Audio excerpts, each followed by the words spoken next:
Good evening and welcome to Tucker Carlson Tonight. When a Hungarian financier called George Soros shorted the English pound 30 years ago, back in 1992, the British government fought back. It did everything it could to preserve the value of its national currency. British officials raised interest rates all the way to 15%. The Bank of England then sold $40 billion of foreign currency reserves in a desperate effort to prop up the pound. In the end, of course, it didn't work. The Bank of England collapsed. Total cost to the population of Great Britain? Well, that's hard to measure, but it was at least 3 billion pounds. This at a time when a pound was worth nearly $2.50. It's now at $1.20, which tells you a lot. So the UK got poorer, but not George Soros. His fund made off with $1 billion in profit, $1 billion, for creating nothing, only destroying things. In the years since, Soros has become richer still, billions and billions of dollars richer. George Soros has become so rich that at this point, Western governments rarely fight back when he interferes in their most basic domestic affairs, the most important domestic affairs. In 2015, for example, Soros decided that Europe had to resettle millions of penniless refugees from Africa and the Middle East. Relatively few Europeans wanted this to happen at all, but George Soros wanted it. So we spent more than $500 million pushing NGOs and European governments to accept what turned out to be a massive wave of human migration. So what happened next? What's the second part of the story? Well, there was a humanitarian crisis. That crisis is still going on. Life in Europe got much worse. Have you been to Paris lately? You should visit. Violent crime, particularly rapes, skyrocketed. And yet, European politicians, many of them funded by Soros, refused to acknowledge it. Look away, they said. This isn't happening. You're crazy or a criminal for noticing. So for the past several years, something not so different has been happening in our country. George Soros has decided to destroy the American justice system. And he's doing it with prosecutors. By this point, fully 1 in 5 Americans, that's more than 70 million people, now live in a jurisdiction overseen by a Soros-backed prosecutor. Soros DAs run cities like New York, Chicago, St. Louis, New Orleans, Philadelphia, Los Angeles, our biggest cities. They also run places like Travis County, Texas, and Hinds County, Mississippi, and Loudoun County, Virginia, Chatham County, Georgia. All of them have Soros-backed prosecutors. Soros' influence comes in the form of campaign financing. The money comes from Soros' Open Society foundations and affiliated political action committees and shell companies.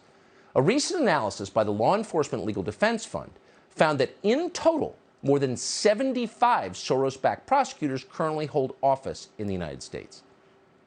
To get those people in those jobs, Soros has spent more than $40 billion. Often, he is the largest donor in the race.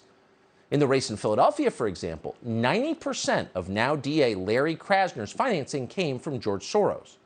Again, what happened next? Drive through Center City, Philadelphia sometime, and you'll see. Soros prosecutors refuse to enforce the law against protected groups. That is their signature quality. That's the heart of their ideology. The result of this has been a lot of posturing, but even more murder victims. A lot of people have died.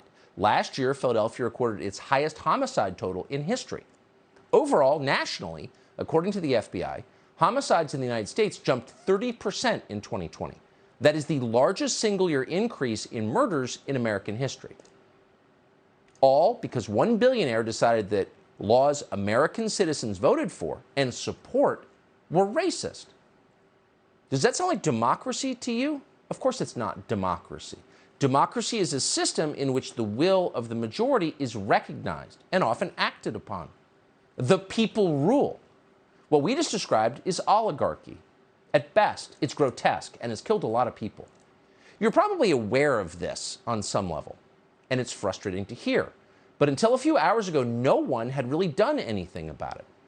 But then today, Governor Ron DeSantis of Florida, a man who, unlike George Soros, has actually been elected by American voters, decided to sack a Soros-backed prosecutor in his state who's been relentlessly politicizing the justice system in Tampa. That man's name is Andrew Warren. For 6 years, Warren has refused to enforce laws that George Soros doesn't like. Today, that ended. Watch. The prosecutor, state attorney for this judicial circuit, Andrew Warren, has put himself publicly above the law.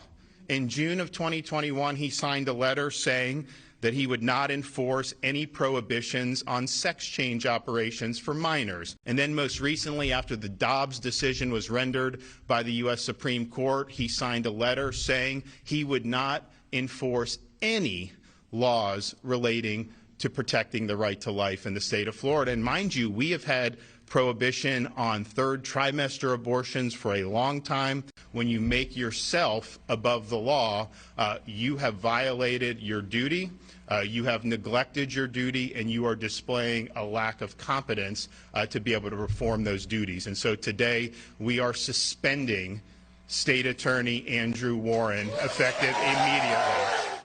So to be clear, in case you missed civics class, prosecutors don't get to make the laws. Prosecutors enforce the laws. They prosecute people for violating the laws. Legislatures make laws. Your representatives are elected by you to write into law the rules that you support. You get to create the parameters of your own society. That's called democracy. But when a prosecutor decides which laws are valid and which laws are not, that is the most basic subversion of democracy. And Andrew Warren has done that for 6 years. And by the way, the list that Governor DeSantis just read is just partial. Andrew Warren also decided that he would not enforce HB 1. That's a law that increased penalties for rioters. Warren refused to prosecute 67 BLM rioters in the summer of 2020. He said there had been no breach of the peace in Tampa when there most certainly had been. But he decided to ignore it because he agreed with their politics. More recently, Warren declined to prosecute a gang member accused of shooting into a house with children inside after shooting somebody else. Turns out the gang member was oppressed, and of course also likely a Biden voter, so he got a pass. People who aren't Biden voters have had a much tougher time in Andrew Warren's jurisdiction. Sincere Christians, for example. Andrew Warren considers them criminals. 2 years ago, Warren had a Tampa pastor arrested for the crime of holding a church service. And then he bragged about it. Watch. A defiant Florida pastor arrested for openly, blatantly violating a ban on large gatherings, continuing to hold Sunday church services. It's not about a virus. It's about the church being a essential service to the community. Pastor Rodney Howard Brown of the River Church in Tampa is accused of ignoring local safe-at-home orders, encouraging hundreds of parishioners to show up. Howard Brown insists he was within his rights. Ignore the garbage news coverage. What you have here is a pastor arrested for holding a church service. This is the criminal Andrew Warren decided to prosecute, not the gang member shooting into a building with kids inside. No, a Christian minister reading the Bible in public. Now, as ABC told you, that pastor insists he's within his rights. But there's no insisting necessary in this case. It is prima facie true. If the First Amendment doesn't protect church services, it doesn't protect anything. Of course, this pastor and all pastors are within their rights to preach. There is no adult debate about that.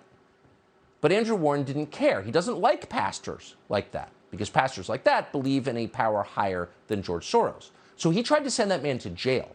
Then, in one of the slimiest moments ever caught on videotape, Andrew Warren quoted the Christian Gospels to justify this oppression and abuse. Watch this.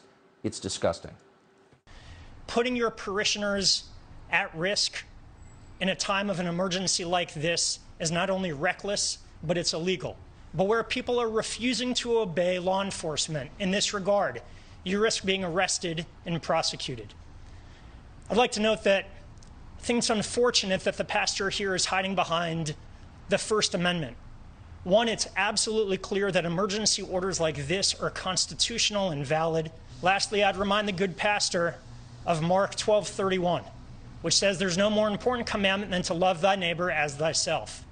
Loving your neighbors is protecting them, not jeopardizing their health by exposing them to this deadly virus.